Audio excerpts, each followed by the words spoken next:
வணக்கம் மக்களே, நான் தான் உங்கள் மாடி தோட்டம். நம்ம பேஜை சப்ஸ்கிரைப் பண்ணிவிட்டு இந்த வீடியோ பிடிச்சிருந்த ஒரு சின்ன லைக் மட்டும் கொடுத்துருங்க மக்களே. என்ன அந்த விஷயம் அப்படின்னு கேட்டால், வீட்டில் வந்து செல்வம் பெறுகிறதுக்கு ஒரு 3 வகையான செடியை வந்து நீங்கள் வளர்த்திங்கன்னு வச்சுக்கோங்க, ரொம்ப நல்லாயிருக்கும்.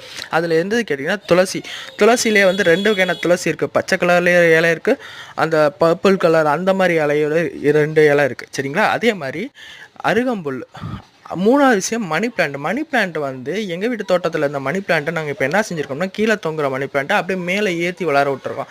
அதாவது மேலேருந்து கீழே கொட்டாமல் கீழேருந்து மேலே ஏறிச்சுன்னா கொஞ்சம் பணம் வர கூடும் அப்படின்ற ஒரு மென்டாலிட்டி தான், வேறு எதுவும் காரணம் கிடையாது. நீங்களும் உங்கள் படர்ந்து விடச்சுன்னா கீழே நல்லா படர்ந்து போகிற மாதிரி இருக்கலாம். அப்படி இல்லைனா வீட்டு தோட்டமாக இருந்தால், அது மாடி தோட்டமாக இருந்தால் மாடிக்கு நல்லா ஹைட்டாக ஏற்றி ஒரு தோட்டம் வந்து ஒரு நிழல் குடை மாதிரி நீங்கள் தாராளமாக நீங்கள் ரெடி பண்ணலாம். அந்த பணத்தோட நிழல் குடையில் நீங்கள் இருக்கிற மாதிரியே இருக்கும், ஃபீலிங்காக இருக்கும், மனசுக்கு ரொம்ப ஆறுதலாக இருக்கும்.